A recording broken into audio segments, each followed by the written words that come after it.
Hello दोस्तों, नमस्कार दोस्तों। आप सभी का आज की क्लास में स्वागत है। तो आइए स्टार्ट करते हैं आज की हमारी क्लास। आज की क्लास में हम करेंगे एसएससी जीडी का प्रैक्टिस सेट नंबर 22। इससे पहले हमने 21 क्लासें अपलोड कर दी है, आप वो क्लासें भी जाके देखिए। ये क्लासें हैं वो एसएससी जीडी का जो एग्जाम होने वाला है 20 फरवरी से, उसके लिए है। ये तब तक हमारी क्लासें रोज अपलोड होगी। ये क्लास आप रोज देख सकते हो। इसको हम 8 बजे अपलोड करते हैं यूट्यूब पे। तो आइए स्टार्ट करते हैं आज का हमारा पहला क्वेश्चन।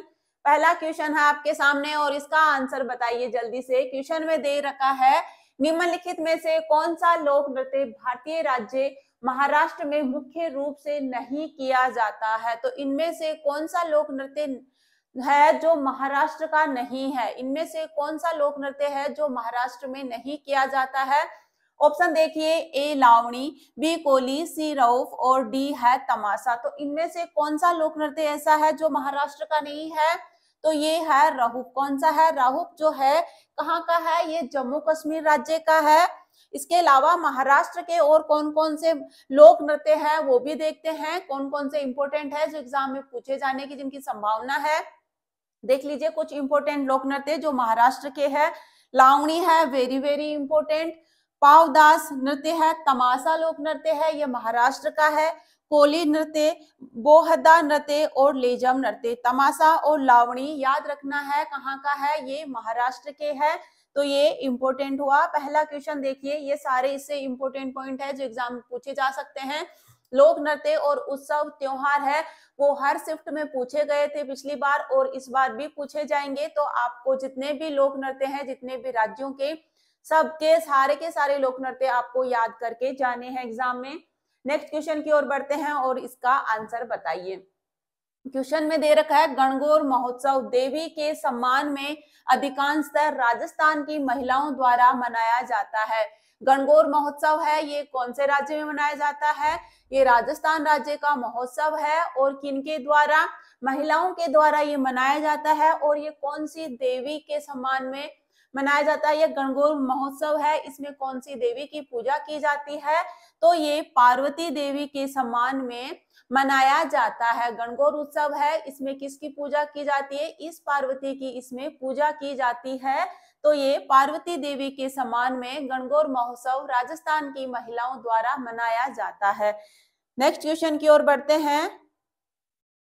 क्वेश्चन में दे रखा है, देखिए क्वेश्चन पढ़िए। अनुच्छेद से संबंधित क्वेश्चन है, एग्जाम में पूछे जाते हैं अनुच्छेद। तो इसमें क्वेश्चन में दे रखा है, भारत के संविधान के निम्नलिखित में से किस अनुच्छेद के अनुसार सर्वोच्च न्यायालय अपने निर्णयों या आदेशों की समीक्षा कर सकता है। तो कौन से अनुच्छेद के अनुसार है जो सर्वोच्च न्यायालय अपने निर्णयों या आदेशों की समीक्षा कर सकता है? तो ये कौन से अनुच्छेद से संबंधित है कि जो सर्वोच्च न्यायालय है वो अपने निर्णय एवं आदेशों की समीक्षा कर सकता है? कौन से अनुच्छेद में है? ये है अनुच्छेद 137 में। किसमें? अनुच्छेद 137 में है। इसके अलावा जो अन्य अनुच्छेद है उनको भी देखिए। अनुच्छेद 134 में क्या है? आपराधिक मामलों के संबंध में सर्वोच्च न्यायालय का अपीलीय क्षेत्राधिकार। इसमें किसमें है? अनुच्छेद 134 में है। ये है आपराधिक मामलों के संबंध में सर्वोच्च न्यायालय का अपीलीय अधिकार। किसमें है? अनुच्छेद 134 में है। ये भी देखिए। इसके बाद में है अनुच्छेद 120 में क्या है? इसमें है संसद में प्रयोग की जाने वाली भाषा। कौन से अनुच्छेद में है? ये 120 में है। किसका उल्लेख है? संसद में प्रयोग की जाने वाली भाषाओं के बारे में अनुच्छेद 120 में उल्लेख किया गया है। इसके अलावा अनुच्छेद 148 वेरी वेरी इंपॉर्टेंट, ये एग्जाम में बहुत बार पूछा गया है। तो 148 है, इसमें क्या लिखा है या इसमें किसका उल्लेख है? भारत के नियंत्रक एवं महालेखा परीक्षक के बारे में किसमें है? अनुच्छेद 148 में बताया गया है। तो ये इंपॉर्टेंट अनुच्छेद हुए। ये इंपॉर्टेंट है, ये बहुत बार एग्जाम में पूछा गया है। अनुच्छेद 148 है, किससे संबंधित है? भारत के नियंत्रक महालेखा परीक्षक से ये अनुच्छेद संबंधित है। तो ये इस क्वेश्चन से इंपॉर्टेंट पॉइंट हुए। सारे पॉइंट इंपॉर्टेंट है, देख लीजिए। सारे ऑप्शन एक्सप्लेन कर दिए हैं। ऐसे ही क्वेश्चन एग्जाम में पूछे जाते हैं और आगे भी ऐसे ही क्वेश्चन आने वाले हैं। तो क्लासों को लास्ट तक जरूर देखिए, ये आपके एग्जाम में बिल्कुल हेल्प करने वाला है। तो क्लास से जुड़े रहिए, इस सीरीज से पूरा जुड़िए, लास्ट तक आप देखते रहिए। इस सीरीज से आप जुड़िए, ये आपके एग्जाम के लिए हेल्पफुल रहने वाली है। इसका आंसर बताइए। जनसंख्या जो है जनगणना 2011 कौन सा है, 2011 की भारत की जनगणना के अनुसार बिहार राज्य भारत का सबसे अधिक आबादी वाला राज्य था। तो कौन से नंबर पे है बिहार, सबसे अधिक कौन सी है सबसे अधिक आबादी वाला, सबसे अधिक आबादी वालों में बिहार का कौन सा स्थान है। तो बताइए बिहार का है कौन सा स्थान है, 2011 की जनगणना के अनुसार वहां पे जनसंख्या है, सबसे अधिक राज्य है, सबसे अधिक जनसंख्या वाले जो राज्य है, बड़े राज्य, उनमें बिहार का कौन सा नंबर है या कौन से नंबर का है। तो ये तीसरा सबसे अधिक आबादी वाला राज्य है। कौन सा है, तीसरा सबसे अधिक आबादी वाला राज्य है। देखिए कौन कौन से है राज्य भारत में, सबसे ज्यादा आबादी वाले राज्य कौन से हैं, सबसे अधिक कहाँ की है आबादी, ये है उत्तर प्रदेश की जो है सबसे ज्यादा आबादी है। एक नंबर पे कौन सा है, 2011 की जनगणना के अनुसार सबसे अधिक जनसंख्या किस राज्य में है, ये है उत्तर प्रदेश में। 2 नंबर पे कौन सा है, महाराष्ट्र है। 3 नंबर पर बिहार है और 4 नंबर पर पश्चिम बंगाल है। इनका क्रम भी एग्जाम में पूछा गया है। सबसे अधिक किस में है ये भी पूछा गया है, सेकंड पे कौन है ये भी पूछा गया है, और थर्ड पे कौन है ये क्वेश्चन आपके सामने है, प्रीवियस ईयर का क्वेश्चन है। ऐसे ही क्वेश्चन एग्जाम में पूछे गए हैं। इसके अलावा देखिए सबसे कम जनसंख्या वाला राज्य, ये भी एग्जाम में आया हुआ क्वेश्चन है। तो सबसे कम जनसंख्या वाला राज्य कौन सा है, ये है सिक्किम। 2011 की जनगणना के अनुसार सबसे कम जनसंख्या वाला राज्य कौन सा है, सिक्किम है। इसके अलावा जनसंख्या घनत्व से भी क्वेश्चन बने हैं। तो सबसे अधिक जनसंख्या घनत्व वाला राज्य कौन सा है, बिहार है। यहाँ का जनसंख्या घनत्व कितना है, 1106 व्यक्ति प्रति वर्ग किलोमीटर है। यहाँ पे कितनी है जनसंख्या घनत्व, बिहार का जो सबसे अधिक है, और कितना है 1106 व्यक्ति प्रति वर्ग किलोमीटर है, ये बिहार का जनसंख्या घनत्व है। और सबसे कम जनसंख्या घनत्व ये कहाँ का है, ये भी एग्जाम में पूछा गया है, अरुणाचल प्रदेश का है। और कितना है, एग्जाम में ये भी पूछा गया है कि सबसे कम जनसंख्या घनत्व है वो कौन से राज्य का है और कितना है। तो ये है 17 व्यक्ति प्रति वर्ग किलोमीटर, ये है अरुणाचल प्रदेश का जनसंख्या घनत्व जो कि सबसे कम है। ये इंपोर्टेंट है, सारे के सारे एग्जाम में पूछे गए पॉइंट है। यही पॉइंट आपके एग्जाम में फिर से रिपीट होने वाले हैं, क्योंकि 2011 की जनगणना से क्वेश्चन बनेंगे तो ऐसे ही क्वेश्चन बनेंगे। ये क्वेश्चन आपके सामने है और ये इसका एक्सप्लेनेशन पूरा आपके सामने है, लिख लीजिए इनको ताकि ये आपके एग्जाम में हेल्प करे, आपको क्लास ना देखना पड़े, अपने नोट से ही रिवाइज कर लेना, लिख लीजिए या स्क्रीनशॉट ले लीजिए। नेक्स्ट क्वेश्चन की ओर बढ़ते हैं और इसका आंसर बताइए। क्वेश्चन में दे रखा है नारियल के रेशे युक्त छिलके उत्तक के बने होते हैं। तो नारियल के जो रेशे युक्त छिलके हैं वो कौन से उत्तक के बने होते हैं। तो इसका आंसर बताइए क्या होगा। ऑप्शन आपके सामने, जल्दी से बताइए कि नारियल के रेशे युक्त छिलके हैं वो किस उत्तक के बने होते हैं। तो ये बने होते हैं स्केलडेन काइमा, क्या है, स्केलडेन काइमा नामक उत्तक के ये बने होते हैं। स्केल जो है स्केलडेन काइमा उत्तक है, ये क्या होता है, ये एक प्रकार का सरल स्थायी उत्तक है जो पौधे को कठोर एवं मजबूत बनाता है। किसको बनाता है, पौधे को कठोर एवं मजबूत बनाता है ये उत्तक। और इसकी जो कोशिकाएं हैं मृत, लंबी एवं पतली होती है। तो क्या है, कौन सा होता है इसमें उत्तक, नारियल में जो नारियल के रेशे युक्त छिलके हैं उसमें कौन सा उत्तक है। तो ये बने होते हैं स्केल रे काइमा नामक उत्तक के ये बने होते हैं। नेक्स्ट क्वेश्चन की ओर बढ़ते हैं, इसका आंसर बताइए। क्वेश्चन में दे रखा है पाइका में किया जाने वाला एक लोक नृत्य है। तो पाइका है वह कौन से राज्य का लोक नृत्य है। इसका आंसर क्या होगा, ऑप्शन में दे रखा है ए झारखंड, बी हरियाणा, सी महाराष्ट्र और डी तमिलनाडु। तो पाइका लोक नृत्य है ये कौन से राज्य में किया जाता है। तो ये झारखंड का एक लोक नृत्य, कहाँ का है, झारखंड का एक लोक नृत्य है। इसके अलावा झारखंड में और कौन कौन से लोक नृत्य हैं। तो देखिए झारखंड में कुछ लोक नृत्य और जनजातीय नृत्य कौन कौन से हैं। छऊ है, वेरी वेरी इंपॉर्टेंट, पाइका है, झुमईर है, डोमकच है, लहसुआ है, झुमता है, फगुआ है, फिरकल है और पांता नृत्य है। फगुआ, छऊ और पाइका इंपॉर्टेंट है, इनसे क्वेश्चन बने हुए हैं तो आप ये भी देख लीजिए। सारे इंपॉर्टेंट है, सारे राज्यों के सारे लोक नृत्य आपको याद करके जाने हैं। क्वेश्चन कहीं से भी बन सकता है, कोई सा भी लोक नृत्य और लोक उत्सव छोड़ के नहीं जाना है। तो जितने भी राज्य है उन सब के आप राज्य के अनुसार सारे लोक नृत्य एक नोट्स बनाइए, उसमें लिख लीजिए ताकि एग्जाम में आप रिवाइज कर सको। हम हर क्लास में एक या दो राज्य के लोक नृत्य या लोक उत्सव आपको कराते हैं, तो आप ये क्लासेस रोज देखिए जिससे आपके सारे राज्यों के कवर हो जाएंगे एक एक क्लास में। तो झारखंड के लोक नृत्य कौन कौन से हैं एक बार फिर से देख लीजिए।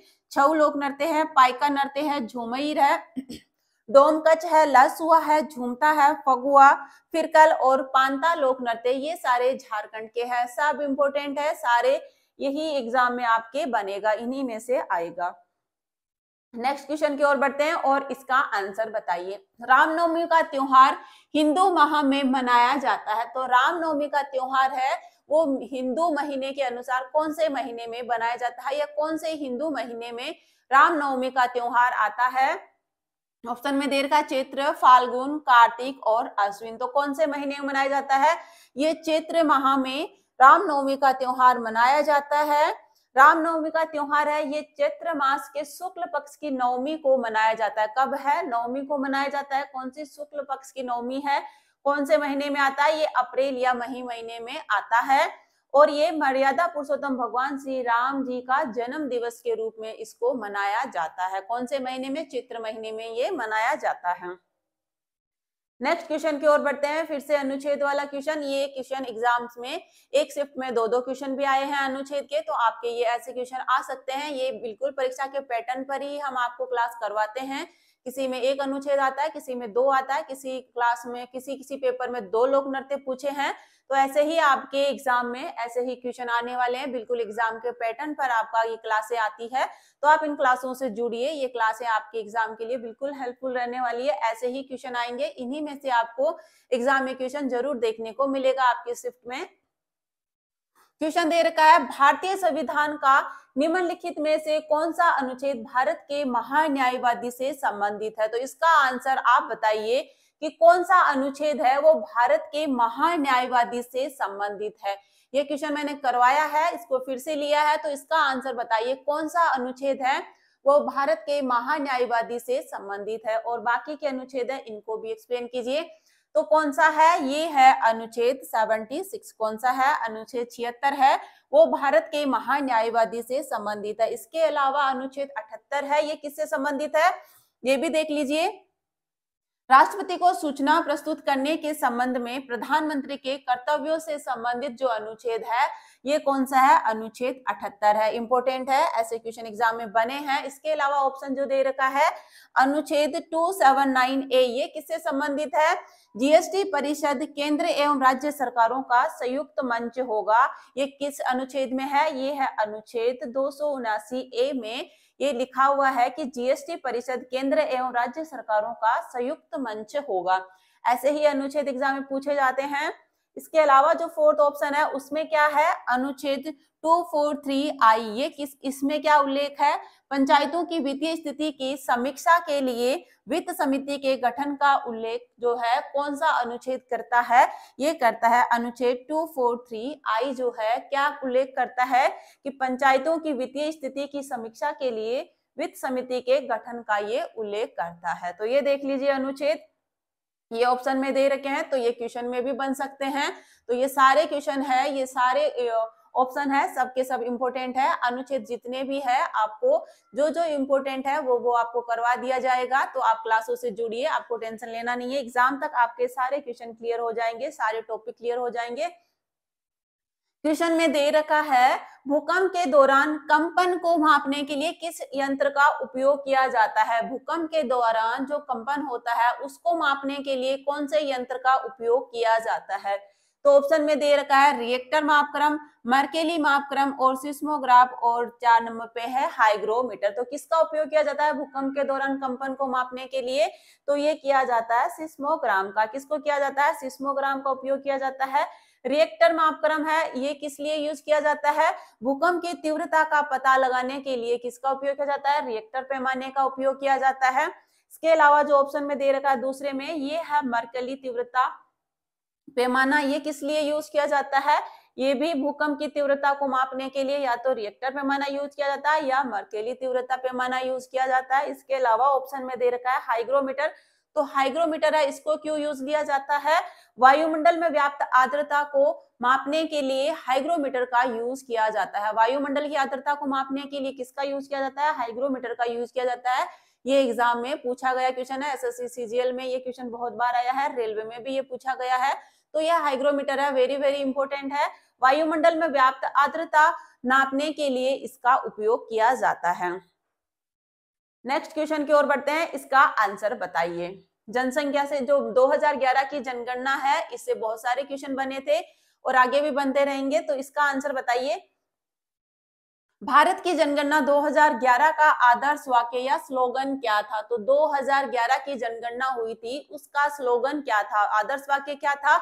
ऑप्शन में दे रखा है हमारी जनगणना हमारा भविष्य, ये था, या दूसरे नंबर पे है हमारी जनगणना हमारा गौरव। कौन सा था इसका स्लोगन या आदर्श वाक्य? भारत की जनगणना भारत का गौरव या हमारी जनगणना सुरक्षित भविष्य। तो इसका स्लोगन वाक्य क्या था? तो आंसर जल्दी से कमेंट करके बताइए।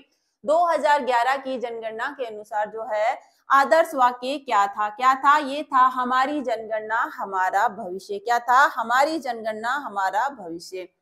नेक्स्ट क्वेश्चन है और इसका आंसर बताइए। क्वेश्चन में क्या दे रखा है?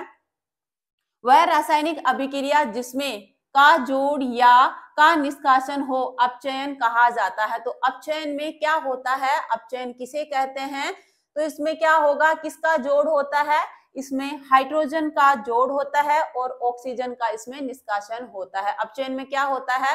हाइड्रोजन जुड़ता है और ऑक्सीजन निकलता है, तो इसको अपचयन क्या कहा जाता है। इसके अलावा जो ऑक्सीकरण है, इसमें क्या होता है?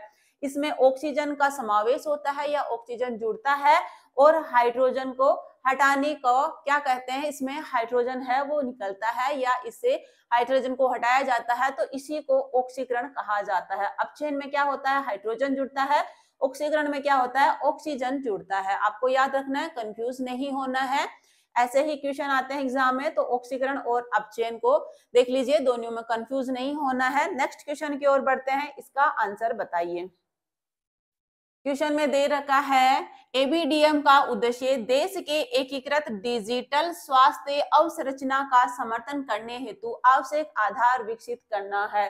तो किसका उद्देश्य है? इसका आंसर बताइए किसका है? आयुष्मान भारत डिजिटल मैप का या आयुष्मान भारत डिजिटल मैनेजमेंट का या अजय भारत डिजिटल मिशन का या आयुष्मान भारत डिजिटल मिशन का। तो किसका उद्देश्य है? देश के एकीकृत डिजिटल स्वास्थ्य अवसंरचना का समर्थन करने हेतु आवश्यक आधार विकसित करना। ये किसका है?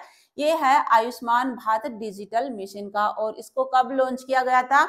ये 27 सितंबर 2021 को इसको लॉन्च किया गया था। किसको? आयुष्मान भारत डिजिटल मिशन को। नेक्स्ट क्वेश्चन की ओर बढ़ते हैं, इसका आंसर बताइए। पंचवर्षीय योजनाओं से एग्जाम में क्वेश्चन पूछे जाते हैं, तो इस पे हमने अलग से क्लास अपलोड की हुई है, आप वहां से क्लास देख सकते हैं।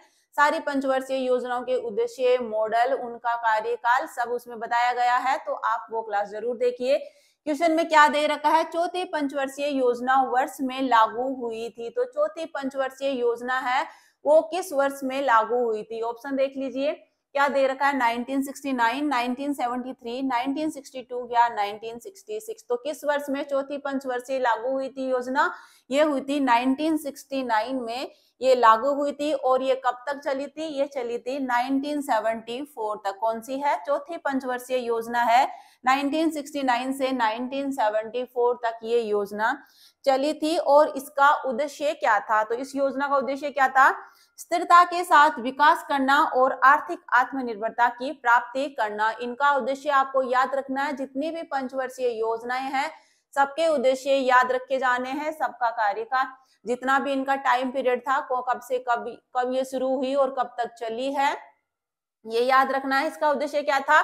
स्थिरता के साथ विकास करना और आर्थिक आत्मनिर्भरता की प्राप्ति करना चौथी पंचवर्षीय योजना का उद्देश्य था। गरीबी हटाओ का नारा इसमें दिया गया था। कौन सा नारा दिया गया था? ये पूछा जा सकता है कि गरीबी हटाओ का नारा है वह कौन सी पंचवर्षीय योजना में दिया गया था। तो चौथी पंचवर्षीय योजना में गरीबी हटाओ का नारा दिया गया था। और इस टाइम पे क्या कार्य हुआ था? सरकार ने जो 14 प्रमुख भारतीय बैंकों का राष्ट्रीयकरण किया था, क्या किया था? 14 प्रमुख भारतीय बैंक था, उनका राष्ट्रीयकरण जो है किसमें हुआ था? चौथी पंचवर्षीय योजना के टाइम में ही ये कार्य हुआ था। सरकार ने 14 प्रमुख भारतीय बैंकों का राष्ट्रीयकरण किया था। ये भी क्वेश्चन एग्जाम में पूछा गया है। तो ये सारे पॉइंट बहुत इंपॉर्टेंट है, वेरी वेरी इंपॉर्टेंट क्वेश्चन है ये वाला। तो इसके ये सारे पॉइंट इंपॉर्टेंट है, आप इनको लिख लीजिए ताकि ये आपके एग्जाम के टाइम में आपके लिए यूजफुल हो सके, आपको पूरी क्लास ना देखनी पड़े, अपने नोट से ही आप पढ़ सकते हो। इसका आंसर बताइए। क्वेश्चन में क्या दे रखा है? इनमें से कौन सा एक मूल कर्तव्य नहीं है? तो मूल कर्तव्य कौन से नहीं है? वर्तमान में कुल कितने मूल कर्तव्य है? तो इसका आंसर आप जल्दी से कमेंट करके बताइए कि वर्तमान में कुल कितने मूल कर्तव्य है? तो वर्तमान में कुल 11 मूल कर्तव्य है। तो इनमें से कौन सा है वो मूल कर्तव्य नहीं है? तो देखिए, राष्ट्रगान का सम्मान करना ये मूल कर्तव्य है। राष्ट्रीय स्वतंत्रता संग्राम के विचारकों को पोषित करना ये भी मूल कर्तव्य है। मत डालने का कर्तव्य ये मूल कर्तव्य नहीं है, ये मौलिक अधिकार है। राष्ट्रीय ध्वज का सम्मान करना ये भी मूल कर्तव्य है। मौलिक कर्तव्य है, ये किस देश के संविधान से लिए गए हैं? ये रूस के संविधान से लिए गए हैं। ऐसे भी क्वेश्चन आता है कि मौलिक कर्तव्य है, ये कहाँ से या कौन से देश के संविधान से लिए गए हैं? तो ये रूस के संविधान से इनको लिया गया है। देखिए, 42वें संविधान संशोधन अधिनियम 1976 द्वारा स्वर्ण सिंह समिति की सिफारिश पर संविधान के भाग 4 ए में शामिल किया गया है। किनको? मूल कर्तव्यों को किस संविधान संशोधन अधिनियम द्वारा? 42वें संविधान संशोधन अधिनियम 1976 द्वारा। ये भी पूछा जाता है, 42वें संविधान संशोधन के द्वारा कौन सी समिति के सिफारिश पर? स्वर्ण सिंह समिति की सिफारिश पर कौन से भाग में है? भाग 4 ए में मूल कर्तव्यों को शामिल किया गया है। सारे पॉइंट इंपॉर्टेंट है, किसी न किसी एग्जाम में ये सारे पॉइंट पूछे गए हैं, तो आपको इनको याद रखना है। इसके अलावा जो है भारत में मत देने का अधिकार है, ये एक संवैधानिक अधिकार है, ये मूल कर्तव्य में नहीं आता, ये संवैधानिक अधिकार है। नेक्स्ट क्वेश्चन की ओर बढ़ते हैं, इसका आंसर बताइए। Very very important question. Nalanda विश्वविद्यालय की स्थापना के द्वारा 5वीं शताब्दी में की गई थी। तो 5वीं शताब्दी में किनके द्वारा नालंदा विश्वविद्यालय की स्थापना की गई थी? तो नालंदा विश्वविद्यालय है, ये कहाँ पर है? ये बिहार में है। किनके द्वारा स्थापना की गई थी? ये कुमार गुप्त के द्वारा नालंदा विश्वविद्यालय की स्थापना 5वीं शताब्दी में की गई थी। कहाँ पर है? ये बिहार राज्य के नालंदा जिले में है। इसके अलावा देखिए, गुप्त वंश का प्रथम महान शासक कौन था? चंद्रगुप्त प्रथम। कौन था? चंद्रगुप्त प्रथम है, ये गुप्त वंश का प्रथम महान शासक था। इन्होंने महाराजा धीराज की उपाधि धारण की थी। ऑप्शन भी देख लीजिए, सारे ऑप्शन एक्सप्लेन कर देंगे आपको इसी क्लास में, ऑप्शन के साथ में एक्सप्लेन किया जाएगा। गुप्त वंश का प्रथम महान शासक कौन था? चंद्रगुप्त प्रथम था। इसके अलावा महाराजा धीराज की उपाधि किन्होंने धारण की थी? चंद्रगुप्त प्रथम ने धारण की थी। इसके अलावा समुद्रगुप्त है, इसको भारत का नेपोलियन भी कहा जाता है। ये आपको एग्जाम में जरूर देखने को मिला होगा क्वेश्चन किसी न किसी एग्जाम में, ये समुद्रगुप्त को भारत का नेपोलियन भी कहा जाता है। स्कंदगुप्त है, इसके टाइम में क्या हुआ था? एक महत्वपूर्ण घटना घटित हुई थी, उसी से क्वेश्चन बनते हैं। ये स्कंदगुप्त से रिलेटेड जो क्वेश्चन बनता है वह है कि इनके टाइम में, इनके समय में हुणों का आक्रमण हुआ था। किनका हुआ था? हुणों का आक्रमण हुआ था, और स्कंदगुप्त ने इसे रोकने में सफलता हासिल की थी। क्या क्या था? ये इसको रोकने में सफल रहे थे। इनके टाइम में हुणों का आक्रमण हुआ था, तो इनसे यही इंपॉर्टेंट क्वेश्चन बनते एग्जाम में, यही क्वेश्चन पूछे गए हैं, तो आपको ये तो याद रखने ही है। इसके अलावा भी आप एक्स्ट्रा पढ़ सकते हो, और हम आगे की क्लास में आपके लिए एक्स्ट्रा क्वेश्चन और लेके आएंगे। इसका आंसर बताइए। क्वेश्चन दे रखा है, कौन सा व्यापार एक व्यापार नीति है जो आयात या निर्यात को प्रतिबंधित नहीं करता है? तो क्या है जो एक व्यापार नीति है? इनमें से कौन सा है जो एक व्यापार नीति है जो आयात या निर्यात को प्रतिबंधित नहीं करता है? तो क्या है? ऑप्शन देखिए, स्थानीय व्यापार है, स्विस व्यापार है, मुक्त व्यापार है, या निष्पक्ष व्यापार है। तो कौन सा व्यापार है जो आयात या निर्यात को प्रतिबंधित नहीं करता है? तो कौन सा है? ये मुक्त व्यापार है जो आयात या निर्यात को प्रतिबंधित नहीं करता है। तो इसका आंसर क्या होगा? 3 नंबर होगा, जो कि मुक्त व्यापार है। नेक्स्ट क्वेश्चन की ओर बढ़ते हैं, इसका आंसर बताइए।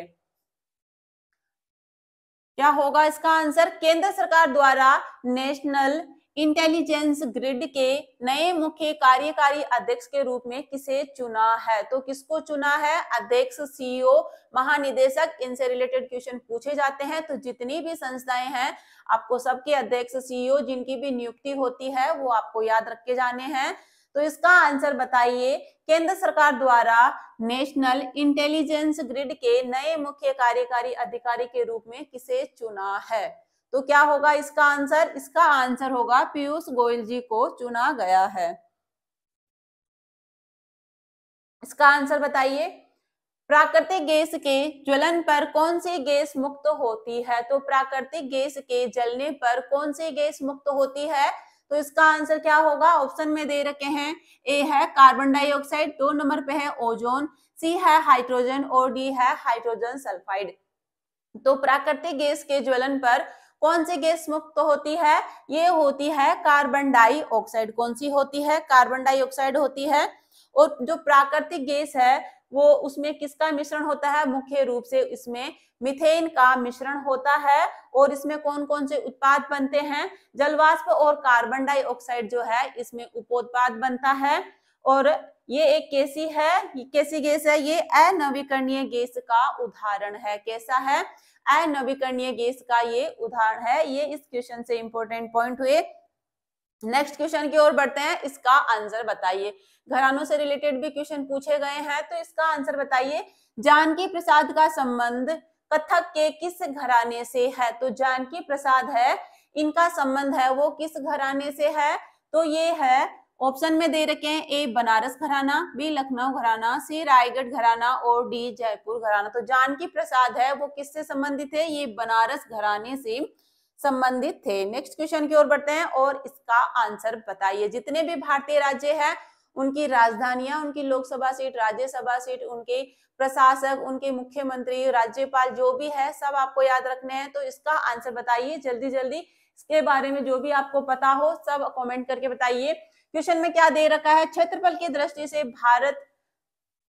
भारत का सबसे छोटा केंद्र शासित प्रदेश कौन सा है? तो भारत का सबसे छोटा केंद्र शासित प्रदेश जो क्षेत्रफल की दृष्टि से है वह कौन सा है? सबसे छोटा केंद्र शासित प्रदेश कौन सा है? ऑप्शन में दे रखे हैं लक्षद्वीप, 2 नंबर पे दादरा और नगर हवेली और दमन और द्वीप, 3 पर है अंडमान और निकोबार द्वीप और पुदुचेरी। तो इनमें से कौन सा है जो भारत का सबसे छोटा केंद्र शासित प्रदेश है? तो ये है लक्षद्वीप। कौन सा है? लक्षद्वीप है। लक्षद्वीप की राजधानी क्या है? यहाँ की राजधानी है कावरती। क्या है? कावरती जो है लक्षद्वीप की राजधानी है। यहाँ पर प्रशासक होते हैं, तो प्रशासक कौन है?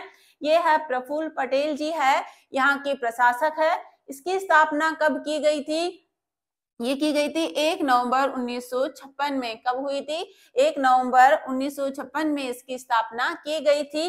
लोकसभा सीट कितनी है? यहाँ पर 1 लोकसभा सीट है। लक्षद्वीप में कितनी है लोकसभा सीट? 1 है। राज्यसभा सीट और विधानसभा सीट यहाँ पर नहीं है। तो ये आज की हमारी क्लास रही।